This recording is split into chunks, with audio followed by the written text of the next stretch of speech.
Ilustrísimo señor coronel, don Joaquín Rosique Escudero, comandante militar de Albacete y provincia y jefe del CENA de Chinchilla, excelentísimas e ilustrísimas autoridades civiles y militares, señoras y señores concejales municipales, diputados provinciales, representantes de los medios de comunicación, señoras y señores, buenas tardes y sean todos bienvenidos a este magnífico salón de actos de la excelentísima Diputación Provincial de Albacete.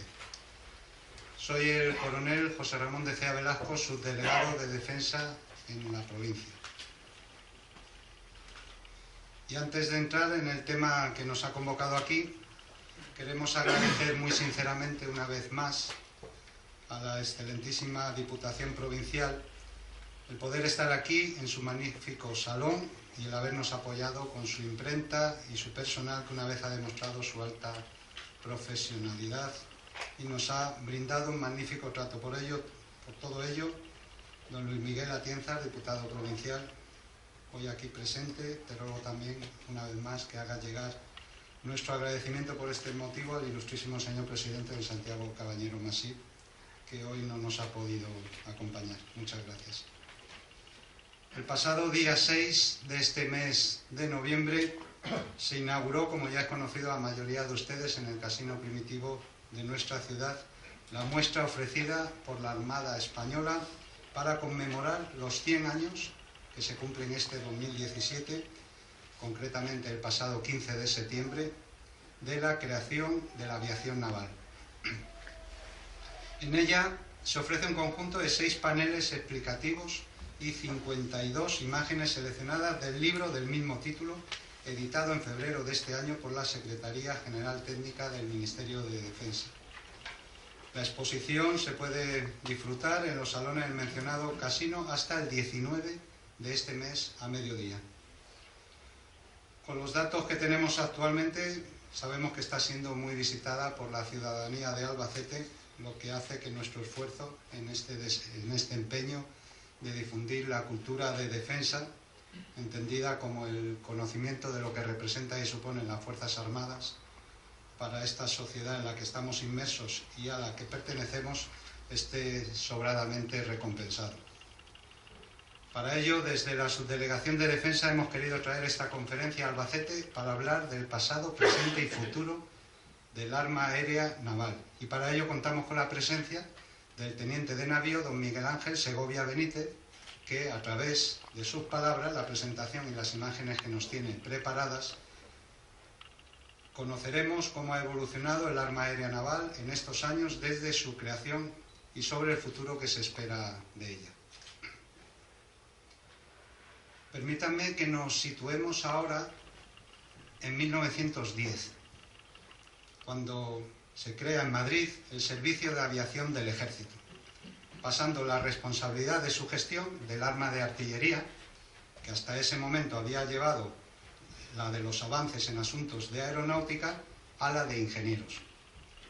Es de reseñar en ese sentido que en 1792, en donde encontramos las primeras huellas del vuelo en nuestro país, cuando una serie de pruebas de vuelo de un globo aerostático que se había llevado a cabo secretamente en Segovia, con el supuesto táctico de obtener información relativa a las defensas de una plaza sitiada, culminaron con una exitosa demostración ante el rey Carlos IV.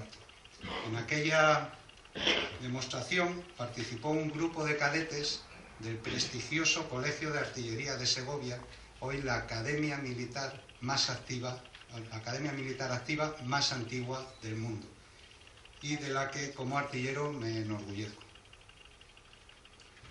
Este momento constituye el antecedente más remoto de lo que más de 100 años después habría de constituir el Servicio de Aviación del Ejército.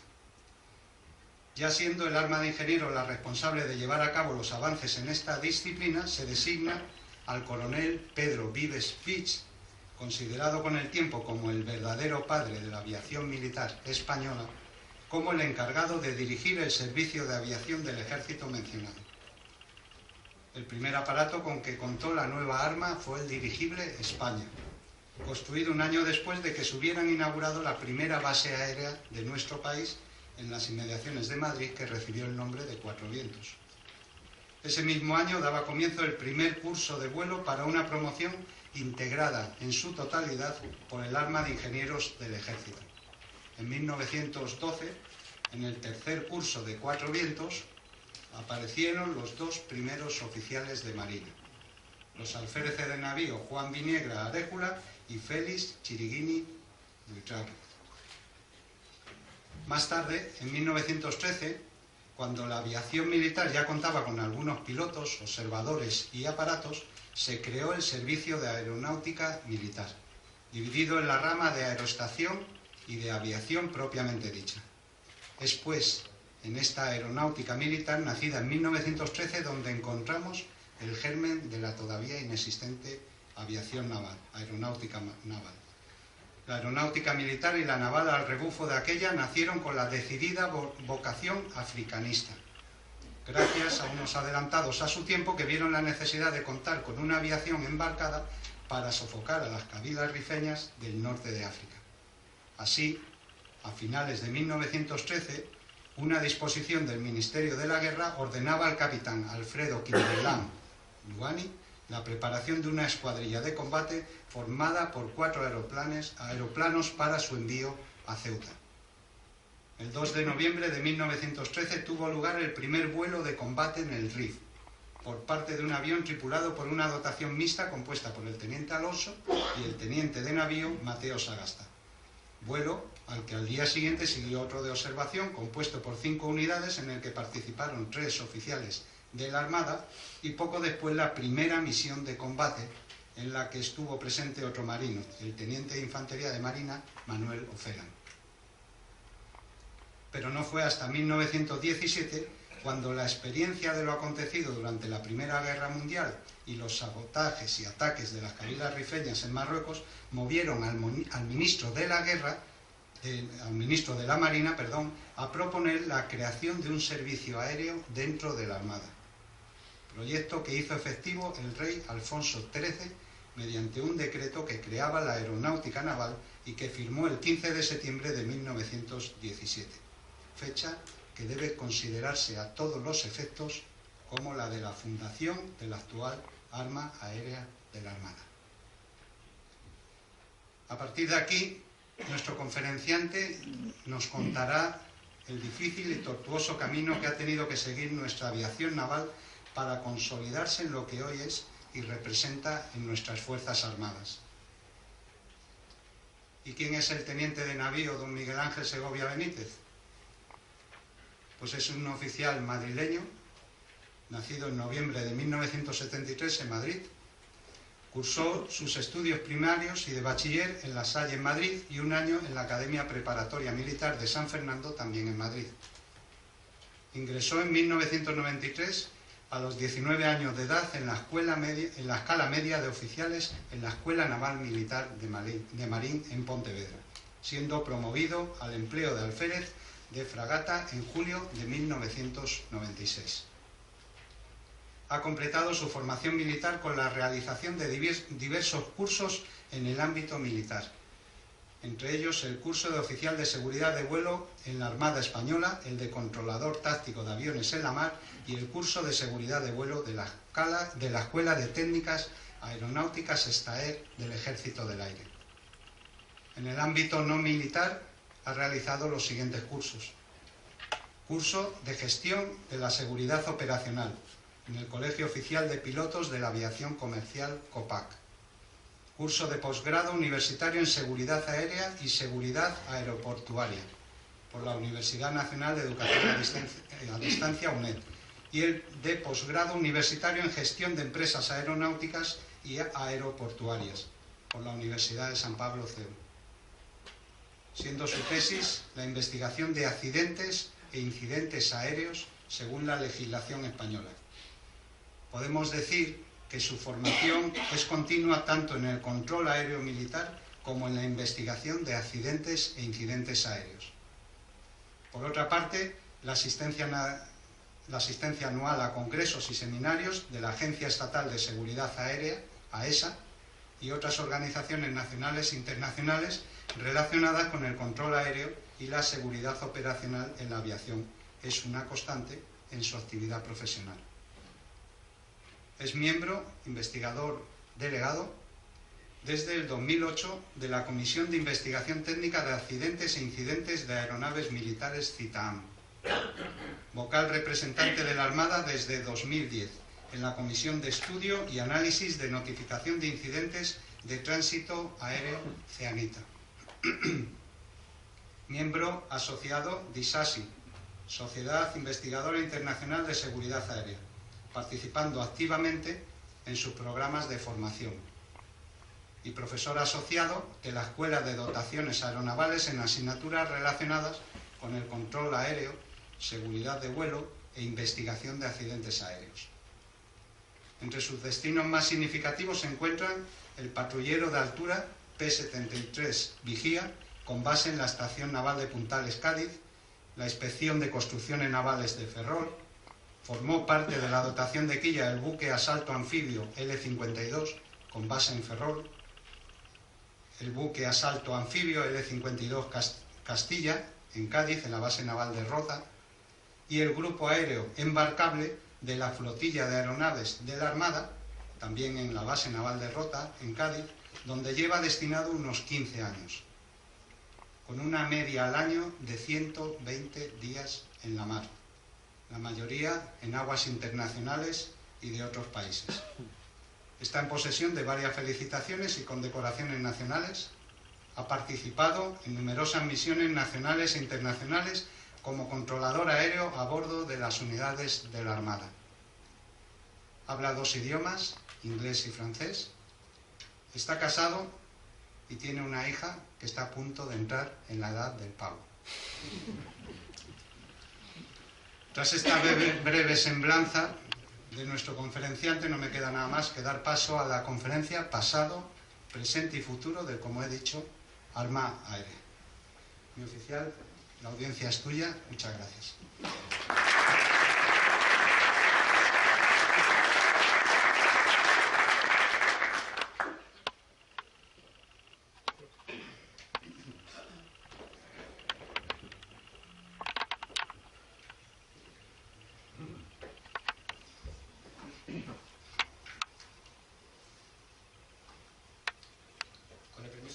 Coronel, gracias por su gran introducción y presentación. Distinguidas autoridades civiles y militares, estimada audiencia, buenas tardes y muchas gracias por su asistencia. Después de la gran introducción histórica que ha efectuado el coronel, les ruego que me permitan hablarles del pasado, presente y futuro del Arma Aérea de la Armada Española. La historia del Arma Aérea no es más que una parte muy reciente de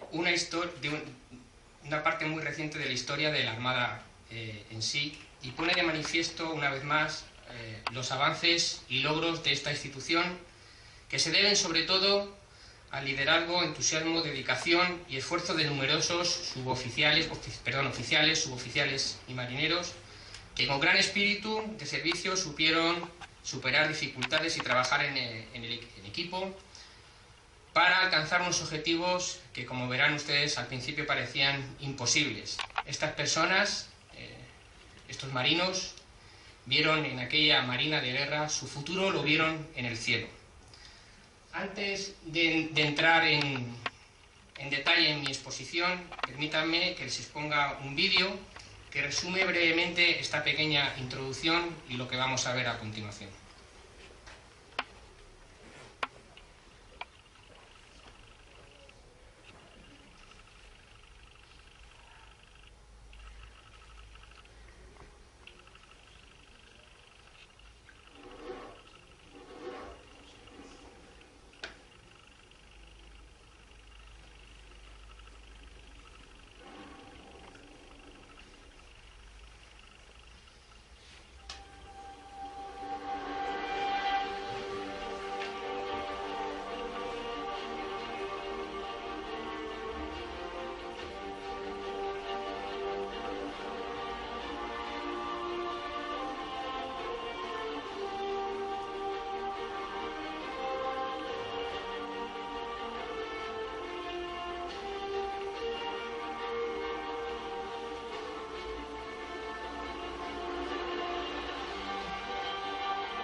Vamos a proseguir. Los inicios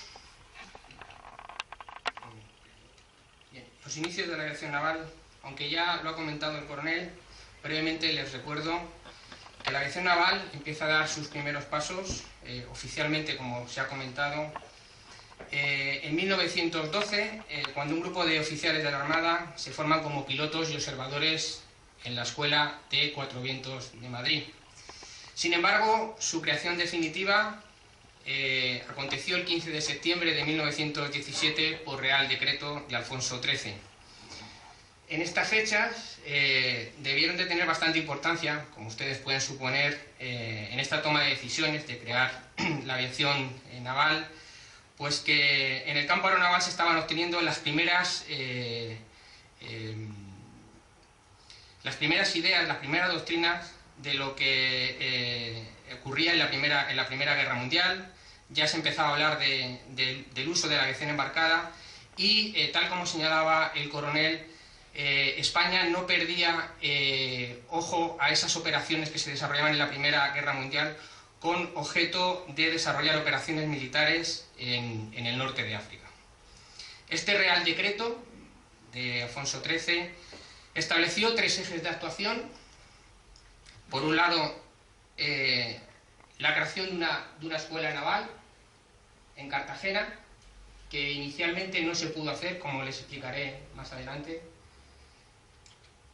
Bases aeronavales en Cádiz, Ferrol y Cartagena, y también ya hablamos de fábrica de material nacional, es decir, industria.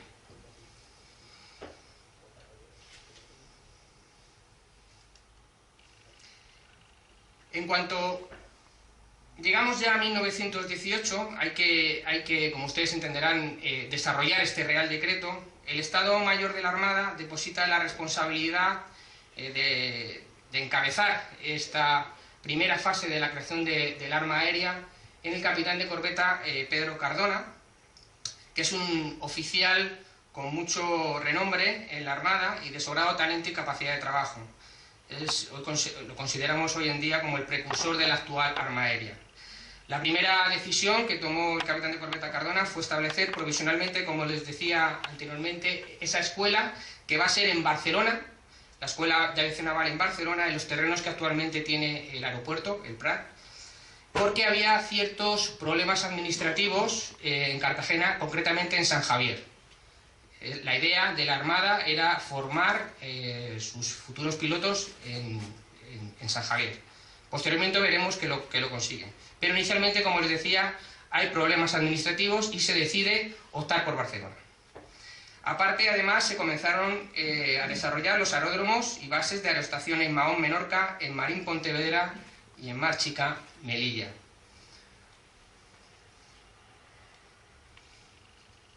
En 1920, el Estado Mayor crea el negociado del arma de la aviación naval para impulsar el desarrollo y la capacidad y ya empieza a dotar, aparte de recursos humanos, empieza a dotarlos ya de recursos financieros y de material. Empezamos a adquirir el avión Avro 504 de procedencia británica, con 2 instructores británicos que llegan al Prat y empiezan a formar a los alumnos.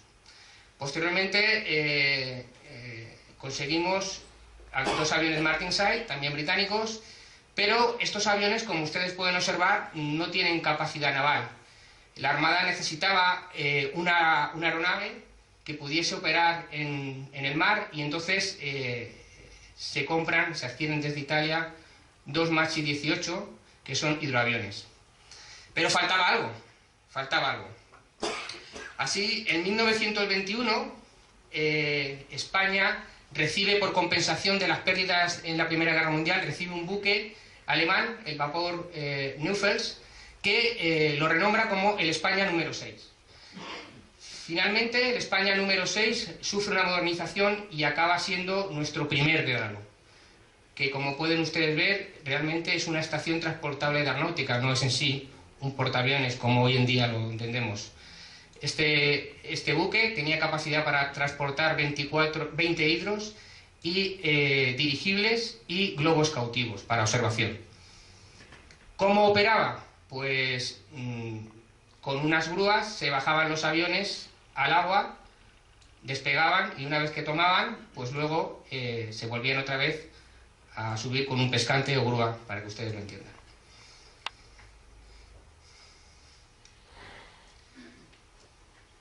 En solo 5 años, hablamos ya de 1922, 1923, fíjense ustedes la progresión, pasamos a tener estas cantidades de aviones, 12 aviones de instrucción, más hidroaviones, otros aviones, se fueron aumentando en bases. En 1922 teníamos 5 bases, 53 aviones, 41 pilotos. Fue un crecimiento significativo. Lo que demuestra pues que estas personas, este núcleo inicial de la aviación naval, tenía una gran visión de lo que quería, y sobre todo un gran liderazgo.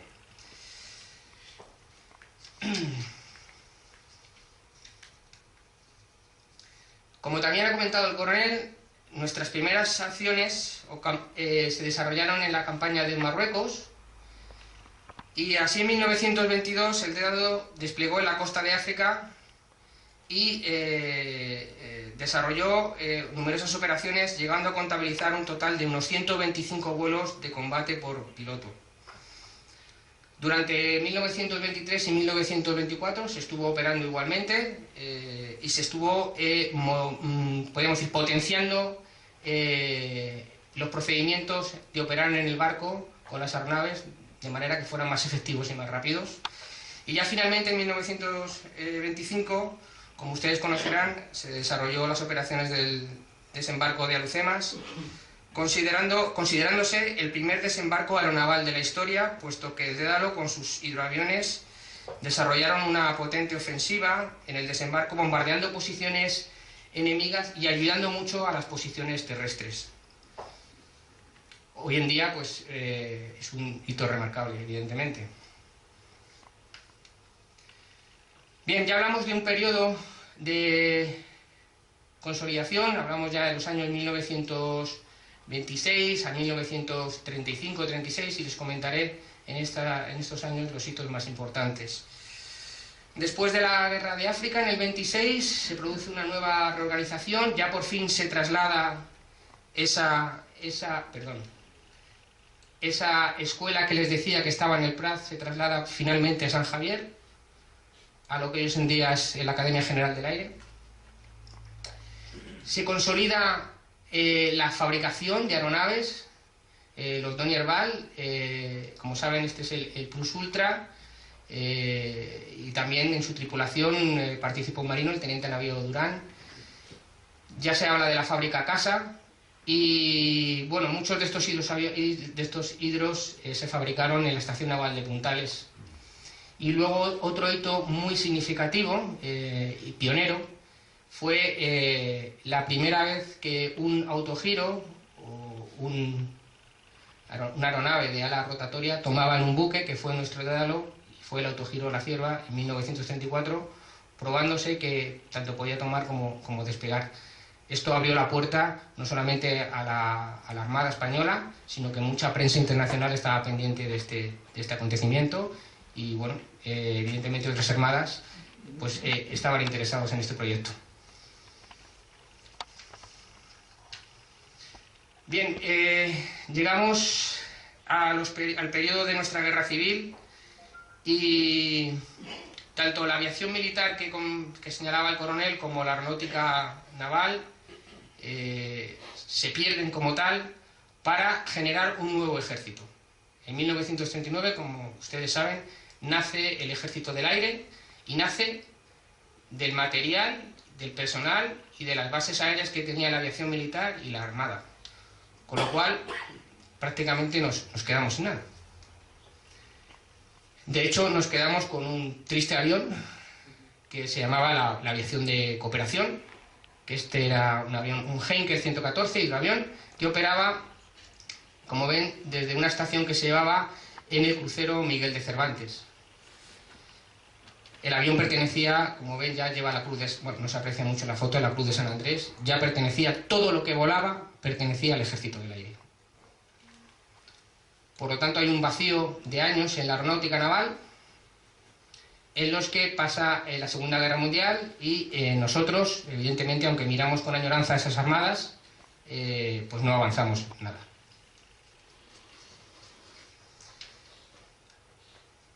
Bien, llegamos ya a años 1953-1954 y el renacer de la Armada. Les voy a contar una anécdota aquí porque muy poca gente lo sabe. Como saben, por aquella fecha ya estaba la guerra de Corea y bueno, el helicóptero había demostrado que era, bueno, había adquirido mucho protagonismo en las operaciones militares. Entonces, Estados Unidos bueno, quiso extender este producto, es decir, sus helicópteros, y la Bell Corporation se vino a España y visitó al ministro del Aire y bueno, pues le ofertó la compra de helicópteros Bell, de Bell 47.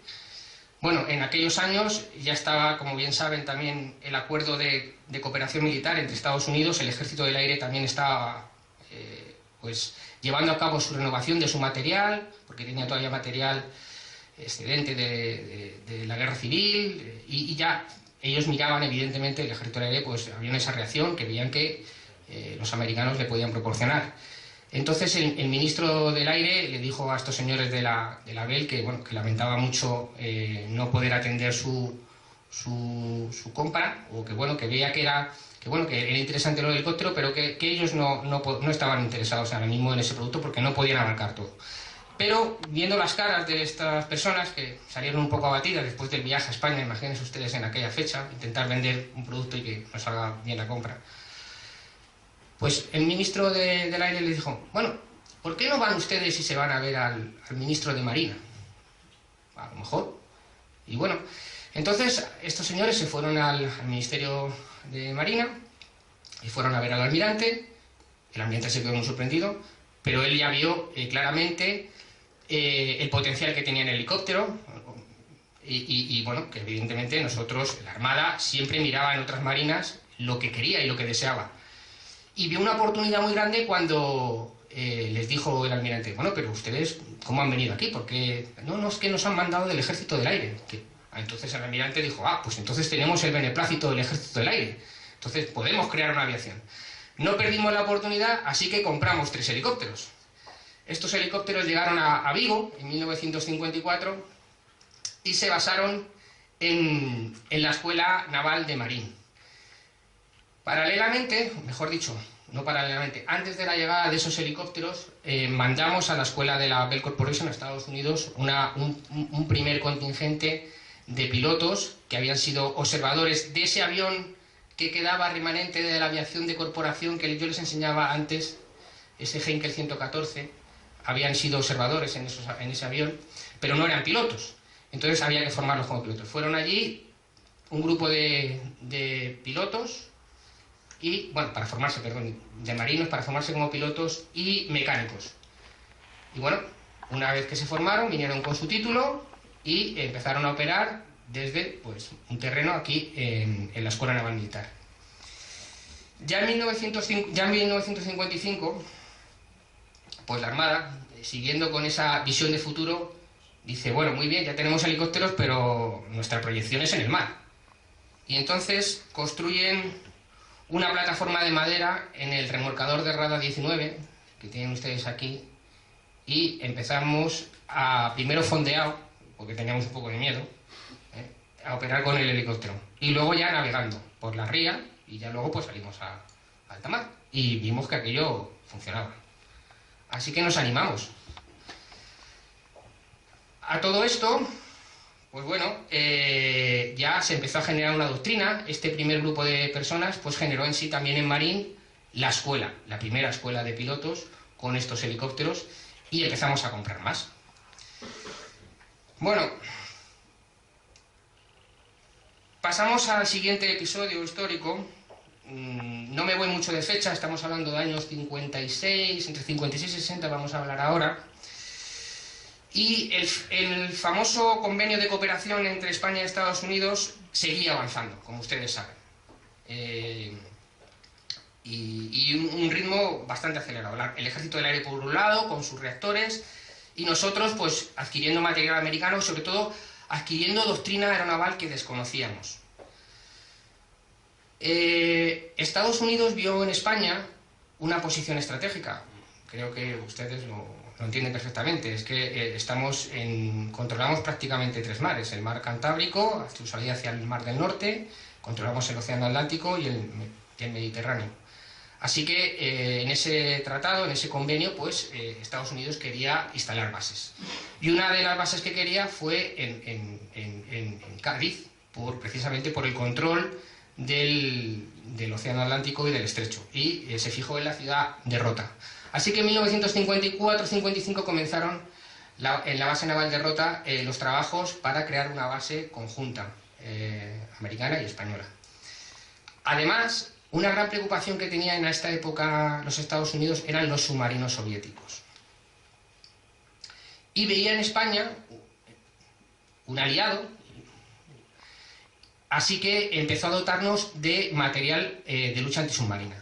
Y entonces empezamos a recibir el S-55 Sikorsky, que es este helicóptero que está aquí, cariñosamente llamado Pepo, que sale en la película Cateto a babor, si ustedes saben. Bien, este helicóptero era un helicóptero de lucha antisubmarina y formó parte de la segunda escuadrilla. Llegó a Marín y llegaron las 3 unidades y bueno, aquello vimos que no teníamos sitio en Marín. Entonces dijimos, bueno, a ver si esta Rota ya está lista, en cuanto antes nos vamos. Y efectivamente, a la par que construían las pistas, hicimos una demanda y dijimos, queremos irnos ya a operar cuanto antes a Rota. Así que los americanos nos habilitaron nuestras instalaciones tan pronto fue posible, y la primera y segunda escuadrilla, esa primera escuadrilla de instrucción y la segunda, se vinieron ya a Rota. Posteriormente hubo una tercera escuadrilla, que todavía se mantiene, no con el modelo inicial. En 1956 se recibe el Augusta Bell 204, que era también otro helicóptero muy bueno antisubmarino, y también en el 50, hablamos del, sí, ya de cara al 60, años 60, empiezan a llegar los Sikorsky SS-3 Delta. El salto fue muy grande, porque estos helicópteros ya llevaban un sonar calable. Y como anécdota, decirles que el primero de la serie, el Sikorsky SS-3 Delta, el número 1 de la fábrica, lo tiene España, la Armada, y lo tiene en vuelo todavía. De hecho, nos han dicho que si alguna vez lo damos de bajo, la Sikorsky lo quiere para llevárselo a su museo. Que por favor que no hagamos nada con él, que lo quiere. Aparte de esto, siguiendo con ese programa de cooperación, al Ejército del Aire se le dota de los Grumman Albatros, basados en la base de La Parra, de Jerez. Y dentro de estos aviones hay operadores de sensores que son marinos. Con lo cual, seguimos manteniendo esa aviación de cooperación que hablábamos inicialmente. Bien.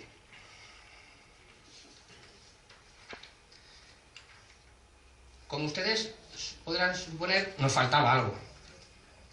Y claro, teníamos helicópteros, teníamos bases, ya luchábamos contra submarinos, pero la Armada tenía dos objetivos que quería conseguir, porque además lo veíamos, lo leíamos, teníamos añoranza, lo leíamos en sus publicaciones, que había que embarcar a la aviación y necesitábamos un portaaviones. Así que nos pusimos a ello. Entonces, por ese acuerdo todavía de cooperación, en 1967 el USS Cabot, que era un portaaviones de la Segunda Guerra Mundial, que estaba preservado, es un portaaviones que participó en la última fase, como saben, en la guerra contra Japón, en el Pacífico, y fue golpeado por kamikazes, pero bueno, los americanos lo habían reparado, estaba muy bien preservado, sobre todo de máquinas, que era lo que nos interesaba, y electricidad, y su cubierta la tenía operativa. Así que, como les decía, en ese acuerdo de cooperación, pues nos lo entregaron y llegó y empezó a funcionar con nuestros helicópteros, la primera y segunda escuadrilla, y empezamos a ser ya una marina a tener en cuenta, porque hay muy pocas marinas que tengan portaaviones. En este caso no era un portaaviones como tal, era un portahelicópteros. Pero bueno, como les decía, la Armada tenía otro objetivo, y era que la Armada sí o sí quería su ala fija. Así que, hacia 1964, la Armada, de aquella forma, compra 4 aviones. 2 Piper Comanche y 2 Piper Twin Comancher. Pero el Ejército del Aire no nos dejaba volarlas. Y además nosotros no queríamos entregar este material al Ejército del Aire. Así que las pobres se quedaron 12 años en rota, solamente pues haciendo su rodaje y apenas despegando y aterrizando en el circuito de aeródromo. Pero en 1976, ya también con un poco apertura de mentalidad del Ejército del Aire, cosa que hay que tener en cuenta y que agradecer también, aparte de la lucha de nuestros marinos de seguir, es que vieron que efectivamente, porque ellos también emanaban de la doctrina americana, el portaaviones hacía falta y hacía falta la fija. Así que en una exhibición de 1976, en la que vino un Harrier británico, con un piloto británico, tomó en el Dédalo, estaban presentes numerosas autoridades, entre ellas también el ministro de Marina y el ministro del Aire. Y bueno, el ministro del Aire miró el avión y dijo, bueno, esto despega y aterriza verticalmente, esto realmente no es un avión, no hay problema, lo podéis, bueno, así dicho de un modo más coloquial, lo podéis adquirir. Y así que se nos dio la autorización ya en Consejo de Ministros para adquirir el Harrier. No adquirimos ese Harrier inicial británico, porque por aquellas fechas teníamos ciertos problemas comerciales con el Reino Unido. Así que nos fuimos a la patente de McDonnell Douglas, que era una versión, pues como ustedes saben, americana. Y ya hacia 1979, no llegó, un poquito antes, ya llegó el portaaviones, se fue a Norfolk, cargó sus aviones y se vino el Dédalo con sus aviones, teniendo ya consideración de portaaviones, y ya la flotilla, que en aquel entonces se llamaba flotilla de helicópteros, porque solamente tenía escuadrillas de helicópteros, pues ya se llamó, o se cambió su denominación a flotilla de aeronaves. El hecho de aprobar el Harrier conllevó inmediatamente la aprobación indirecta de la cuarta escuadrilla con las avionetas Piper que les comentaba antes. Bien, la proyección naval. Brevemente y sin detenerme mucho, a partir del año 76, como decía, ya llega el Harrier, llega la operación con ala fija. Los materiales de la Armada se van modernizando, se van creando escuadrillas. De hecho, aquí tienen una foto de la 7ª escuadrilla, de los Howe y Cobra, ya no están desaparecidos, ya no, esta escuadrilla no existe. Y se van modernizando, primera, segunda, hasta, bueno, hoy en día, como saben, la aparición de la 9ª, 10ª y 11ª, y la sustitución del Dédalo por el por el Príncipe de Asturias. Bien, hoy en día tenemos estas escuadrillas activas. La tercera, que ya el modelo 204 lo dio de baja, bueno, no lo dio de baja, se lo transfirió al Ejército de Tierra, y actualmente volamos con el 212, la cuarta, Aviones Citation, la quinta, la sexta de entrenamiento, que ahora les detallaré, la novena escuadrilla, la décima y la undécima, que son RPAs. Bien, en cuanto a la tercera escuadrilla, decirles que precisamente aquí en Albacete, la empresa Sener Backup está desarrollando la modernización. Son 7 helicópteros los que están pendientes de... Bueno, no pendientes, 7 helicópteros, el contrato es de 7 helicópteros. Ya se nos ha entregado 4, estamos muy contentos, porque han aumentado la capacidad de sistemas de reconocimiento y vigilancia, y nos quedan por entregar otros 3 que actualmente están aquí en la fábrica de Albacete. Con lo cual, como ustedes pueden entender, mucho personal de la tercera escuadrilla y tripulaciones viene con relativa frecuencia a Albacete. Estos helicópteros son de transporte de tropas y asalto anfibio con infantería marina, y como les decía, ahora con la nueva aviónica que les están instalando, pues se aumenta su capacidad de vigilancia y de reconocimiento aéreo. La cuarta escuadrilla es un avión de Citation, la Citation 2, son 3, tenemos 4 aviones, la Citation 2 y la Citation 7, son aviones de enlace para llevar también autoridades, o cuando los marinos necesitamos hacer transbordos de un barco a otro o bien regresar a territorio nacional, pues son los aviones que nos mandan donde estemos desplegados para recogernos y llevarnos de un sitio a otro. La quinta escuadrilla, como les comentaba ya inicialmente, aquella escuadrilla antisubmarina que fue un salto grandísimo dentro de la Armada, de aumento de capacidad, perdió ya su sonar calabre y pasó a ser, con una nueva configuración, de transporte de tropas de infantería de marina, con lo cual pues sus sensores se eliminaron y lo utilizamos también pues eso, para el transporte de asalto anfibio. La sexta escuadrilla, una vez que se dio de baja la primera escuadrilla, que eran esos Bell 47 que veían ustedes al principio en el renacer del Marín, pues se dieron de baja, pues vinieron estos helicópteros que realmente están haciendo un papel increíble, y bueno, muchos de los que hoy en día volamos pues tuvimos nuestras primeras horas de vuelo y nuestro bautismo en estos helicópteros, por lo cual les tenemos un cariño grandísimo.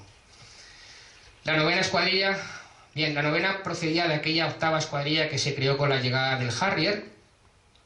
Esa escuadrilla, el Harrier, ese Harrier inicial, matador le llamábamos, pasó transferido completamente, esa escuadrilla entera, a Tailandia. Nosotros construimos un portaaviones muy similar a Tailandia, muy similar al nuestro, el que teníamos en aquel entonces, al Príncipe de Asturias, y le vendimos tal cual la escuadrilla, porque nosotros ya contábamos, coexistían la octava y la novena, y los pilotos de la octava escuadrilla estaban haciendo la transición ya a esta escuadrilla con el Harrier 2 Plus, pues que como ustedes entenderán es una versión muy actualizada. Este avión es un avión de close air support, es decir, de apoyo cercano a las tropas de infantería de marina, y también tiene capacidad aire-aire con sus misiles, y su sistema de a bordo es muy similar al del F-18. Y también valga de anécdota que muchas tripulaciones y en sí el avión vienen a hacer el TLP aquí a Albacete. De hecho, hace 3 años yo vine y me gradué aquí en Albacete en el TLP. Finalmente, la última escuadrilla de helicópteros, la décima, que llegó hacia el año 86, también rol antisubmarino, que apoya exclusivamente, normalmente opera desde fragatas. ¿Por qué? Porque su binomio de enlace, es decir, su sistema de comunicaciones y de enlace de datos, es con las fragatas tipo Santa María y tipo F-100. Y su rol primario es la exploración de superficie y lucha antisubmarina. La 11ª escuadrilla es la agrupación que se creó en el 2013, es la última escuadrilla que tenemos, y agrupa la agrupación de blancos que inicialmente existía para hacer tiro. Pues los hemos metido también con los RPAs. Tenemos actualmente 7 RPAs y bueno, nuestro sistema es, como saben ustedes, es el Scan Eagle, y operan desde las cubiertas de los buques, o sea, cubiertas que tengan capacidad de aeronaval. Otras unidades que hay, pues decirles que en la FLOAN, en la flotilla de aeronaves, existen los controladores aéreos, los controladores de interceptación, a la unidad que yo pertenezco, al grupo aéreo embarcable, los controladores de tránsito aéreo que están en el Juan Carlos I, en el buque de la Armada, que tiene capacidad, el que más capacidad aeronaval tiene, y la torre de rota. Existe también simuladores, existe un potente segundo escalón de mantenimiento, tenemos medicina aeronáutica y también instalaciones para la supervivencia en la mar. De hecho, todas las tripulaciones de vuelo pasamos anualmente nuestra certificación en supervivencia en la mar, en este tipo de piscinas y con este tipo de elementos.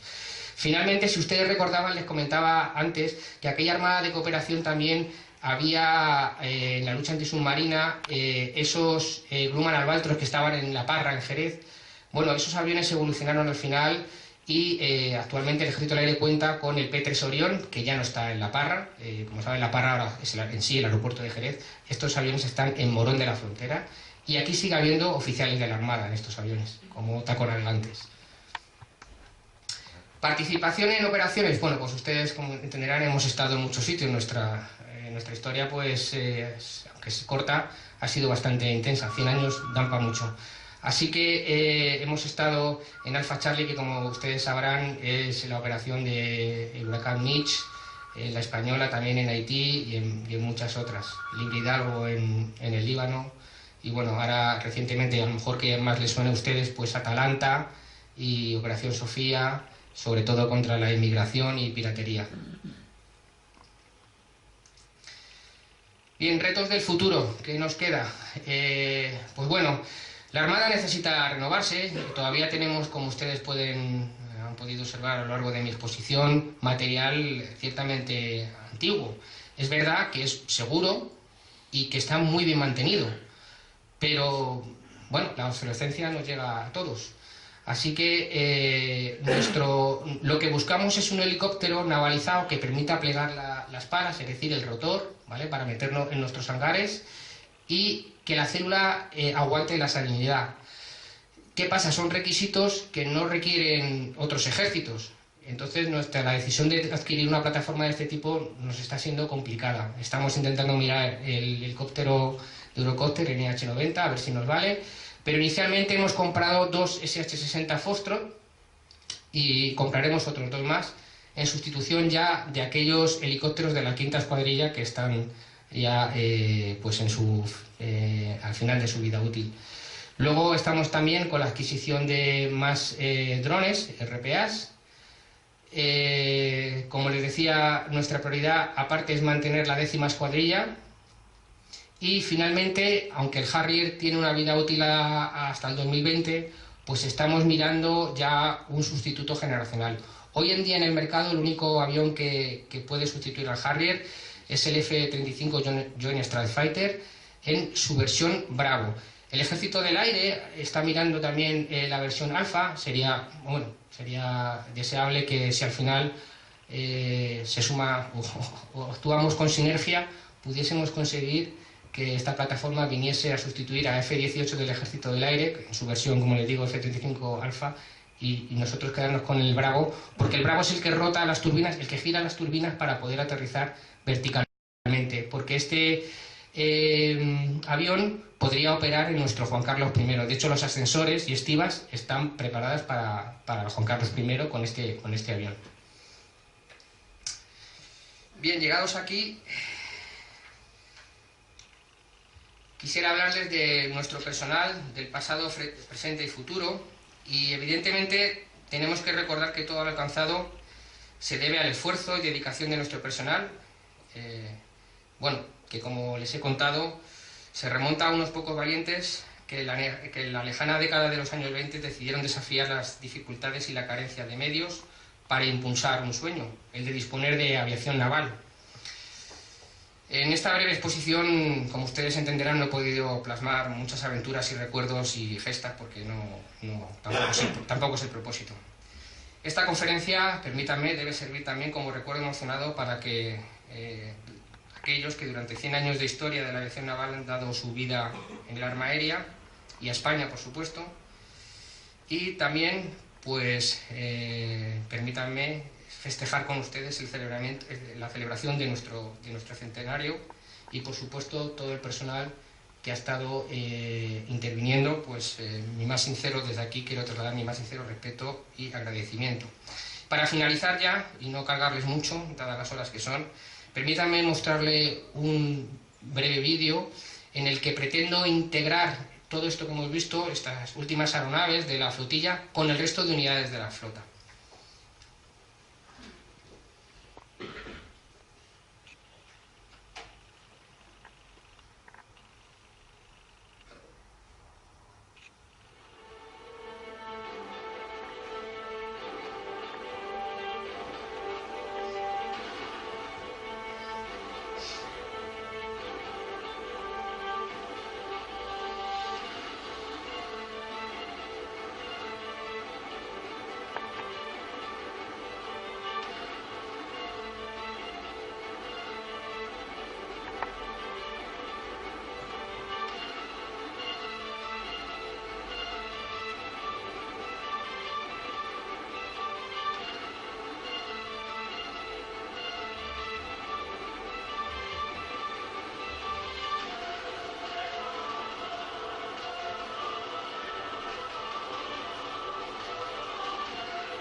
Bien, pues he llegado a la finalización de mi presentación y quedo a la disposición, pues si hubiese alguna pregunta, y muchas gracias por su atención.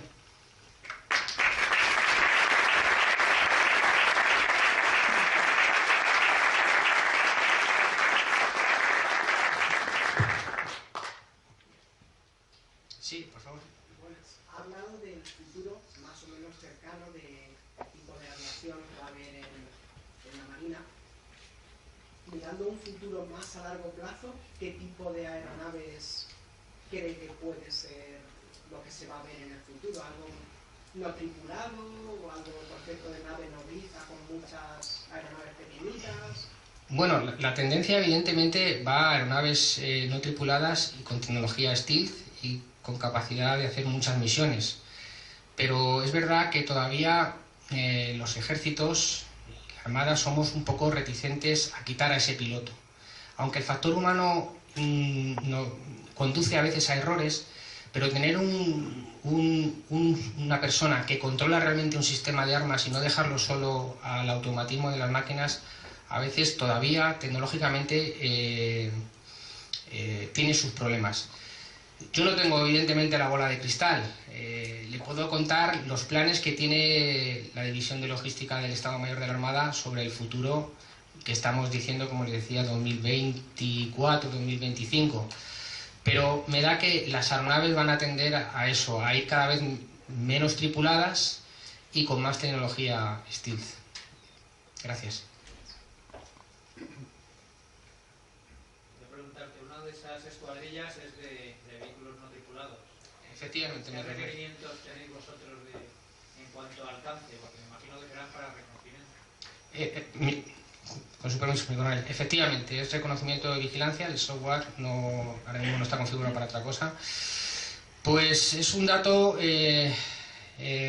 normalmente estamos operando a unos 80 millas del barco, con una autonomía de hora y media, 2 horas. También depende de los requisitos de la misión. Pero como norma general, una misión de exploración la hacemos a esa distancia. ¿Por qué a esa distancia? Aparte de que, como usted bien sabe, mi coronel, mantenemos seguridad del segmento tierra, es decir, del control positivo del avión, nuestros sensores, nuestros radares controlan positivamente dónde está ese dron. Porque largar una aeronave de este tipo a lo mejor más lejos, aunque la tecnología lo permita, a veces no es conveniente. Más o menos son las distancias que ahora mismo estamos trabajando.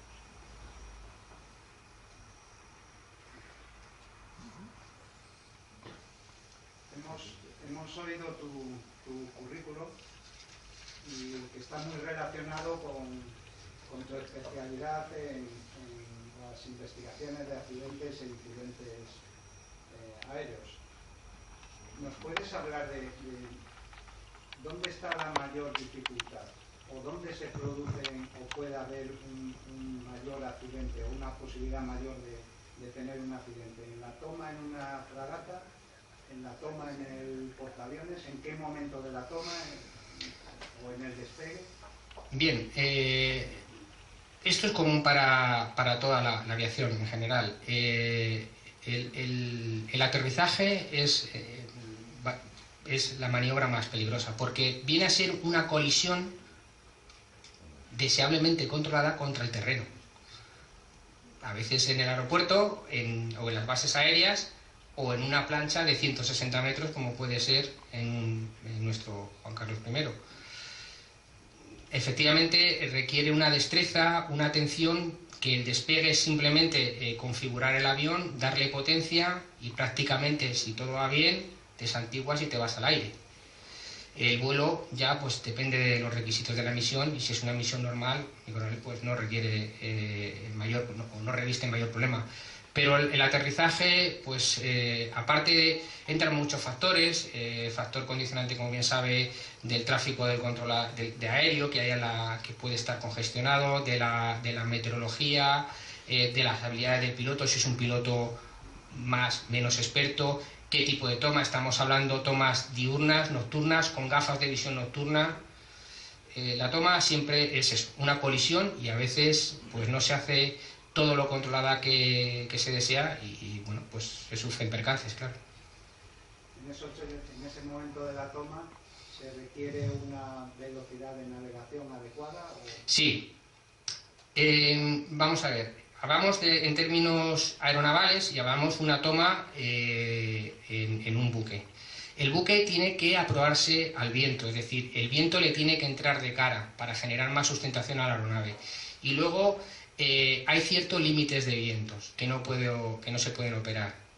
Ya no solamente en sí porque se genera peligro en la toma o inestabilidad, sino que, por ejemplo, en el caso de que el piloto tuviera que eyectarse, con cierta intensidad de viento, la eyección no es segura. Con lo cual, cuando operamos en el mar, no solamente garantizamos el despegue y la operación, sino garantizamos que podamos recuperar nuestras aeronaves, porque imagínense ustedes lanzar en mitad del océano Atlántico 4 aviones, que te metas en una tormenta a la hora, y cuando vayas a recuperar tus aviones, ahí no hay alternativo. No es que dice, bueno, en Barcelona está cerrado en niebla, me voy a Madrid o a Reus. Es que ahí te vas al agua. Porque o hay otro portaaviones al lado que te permita tomar, o no hay otra. Entonces, no hay otra vía. Entonces, en las operaciones aeronavales nos aseguramos a la hora de briefing a nuestros pilotos, o garantizamos que si no estamos cerca de costa, porque si estamos cerca, pues le damos como alternativas las bases aéreas. Es decir, en el Mediterráneo pues es frecuente darle como alternativo de, si no pueden tomar en el buque, que se vayan a Málaga o Almería. Pero como ustedes entenderán, en mitad del océano Atlántico ahí no hay otra opción. O tomas o te mojas los pies. Sí, dígame.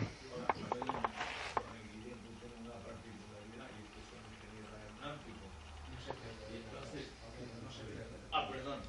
No, te digo que soy el coronel Guillén, soy presidente de los veteranos, soy ingeniero aeronáutico con unos 40 años de profesión en el ejército. Y mi pregunta, si es muy indiscreta, pues no la contestes, por favor. Y si no la ves apropiada, pues lo que. O sea, nosotros hemos tenido como profesional de la ingeniería un problema permanente con la Marina. Y digo un problema permanente porque no casa muy bien la legislación española, que le encomienda al Ejército del Aire la misión, entre otras, de certificación, aeronavegabilidad, etcétera, etcétera, con esa lucha que existió. Yo llevo unos 10 años, entre comillas, fuera de... Y siempre el problema era que alguien tenía que certificar aquello. Pero claro, para mí en particular, pues en principio aquello de los helicópteros era un misterio. No digamos nada del hardware.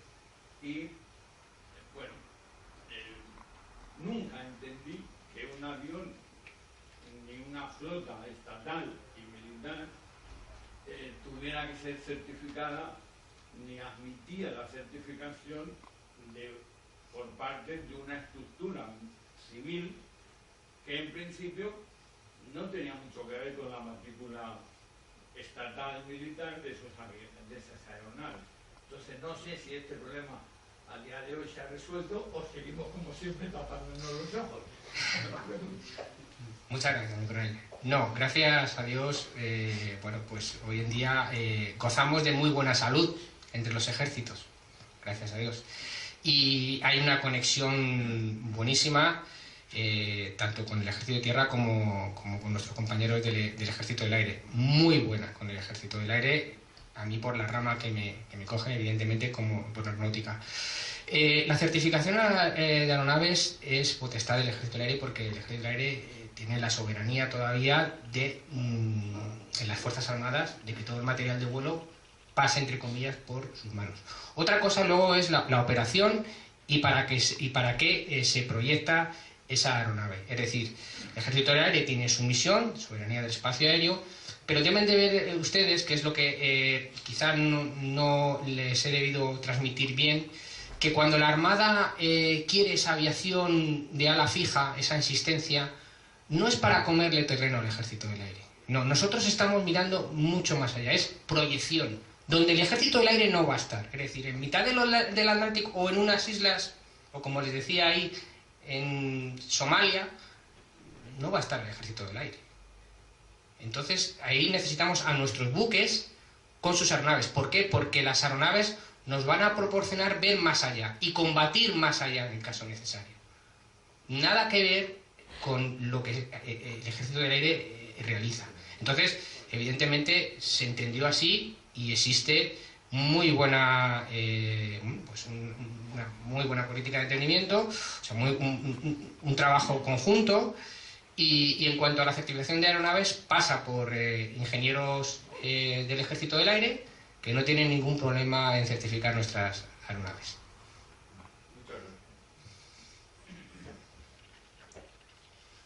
Bueno, pues ya que vale. Soy comandante del Ejército de Tierra, del arma de ingeniero, ya estoy retirado, se nota por la edad. Una curiosidad, el portaaviones Juan Carlos, que estaba amarrado, no puede estarse en el arsenal del Ferrol, ¿se vendió o no se vendió?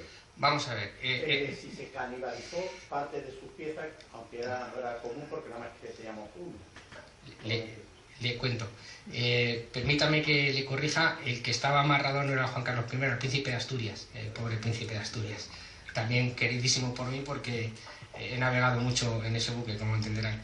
Bien, ese barco se desmontó, es decir, se le quitó todos los equipos sensibles, ustedes me entenderán, sistemas de armamento, sistemas de radares, y se vació. Bien, algunas cosas para que se fueran al Museo Naval, otras pues a escuelas, y otras pues se instalaron en otros buques que hacían falta. El barco quedó prácticamente vacío y hubo intentos de venderlos a otras armadas, pero viendo que habíamos quitado lo que teníamos que quitar, pues hombre, muchas armadas ya, o muchas marinas, no les fue tan apetecible.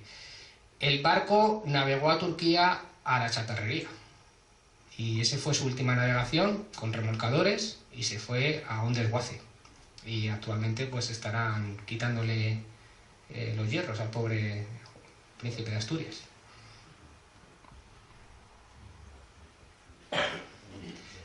Sí, dígame, señor Cuevas, por favor. Vamos a ver. Es bien sabido que el Juan Carlos I, debido a la escasa velocidad que tiene, que difícilmente alcanza 21 nudos, es muy difícil operar con ellos, incluso los Harrier, a plena carga. ¿Es posible de verdad que puedan operar los F-35? Porque aquí lo que se ha planteado es la necesidad de hacer un portaaviones tipo Príncipe de Asturias, donde esos aviones realmente puedan operar. La pregunta tiene papel,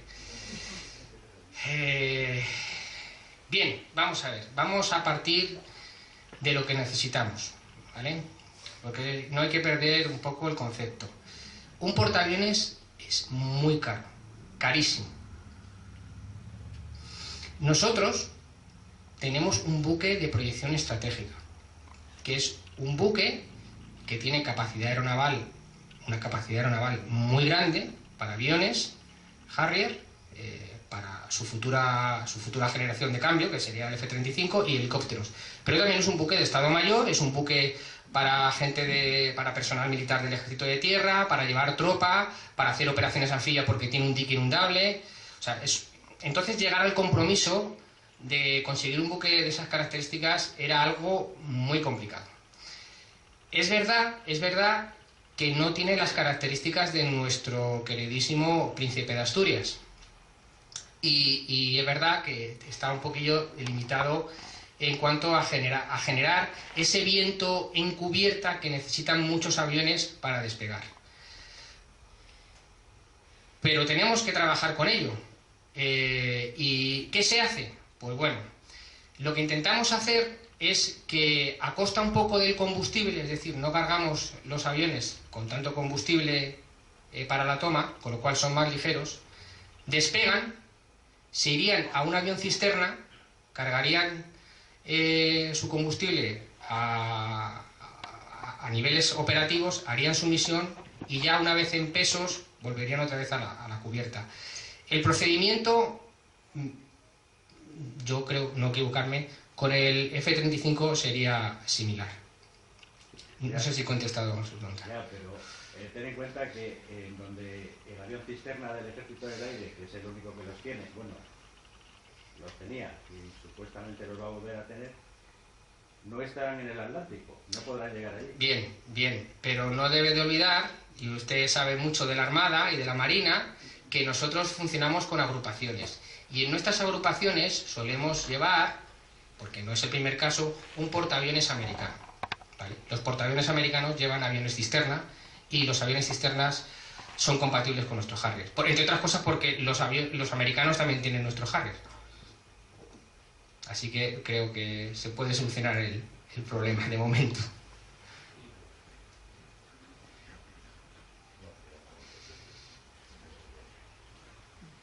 ¿Alguna pregunta más?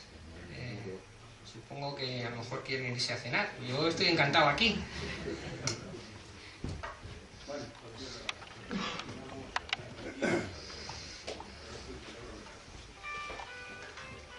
Bueno, pues terminamos ya,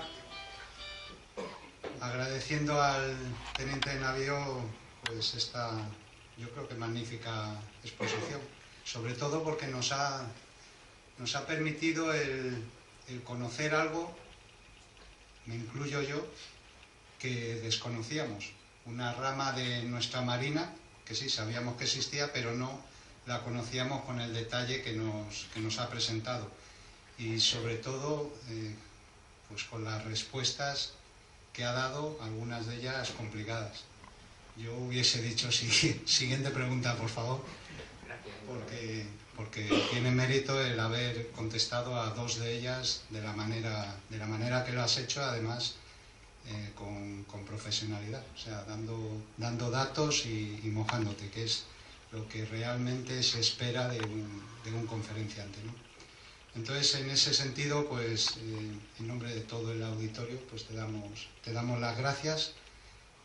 Agradecemos el que hayas venido aquí a Albacete y pues te quiero entregar lo que hacemos siempre, que es nuestra navaja, la navaja de la subdelegación, pues como recuerdo y en agradecimiento por tu esfuerzo.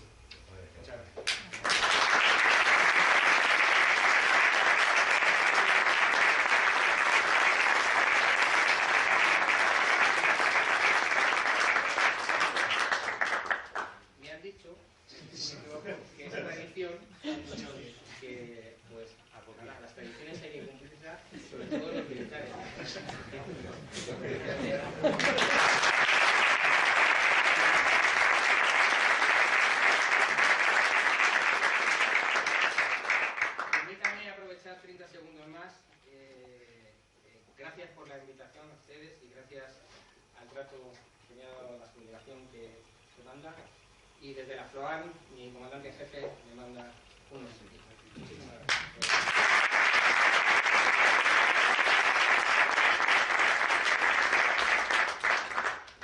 Señor oficial, como ciudadano agradezco sinceramente la conferencia tan maravillosa que ha dado, pero quiero que se lleve usted una anécdota que quizás usted todavía no lo sabe. Usted ha venido bastantes veces a Albacete, ¿verdad? Y seguirá viniendo, lo cual lo agradecemos. ¿Usted sabe realmente cómo se llama Albacete? No, señor. Pues lo voy a decir. Albacete. Alba es aurora. Aurora es el amanecer. Y Cete es eterno. Entonces, el nombre de Albacete realmente es Amanecer Eterno. Ese es el nombre real de nuestra ciudad de Albacete.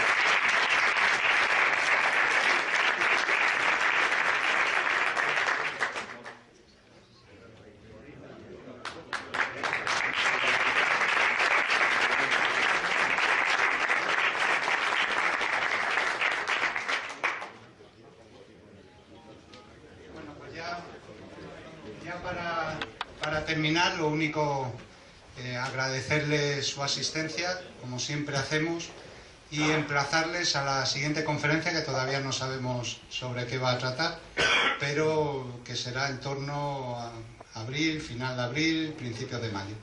Muchas gracias a todos.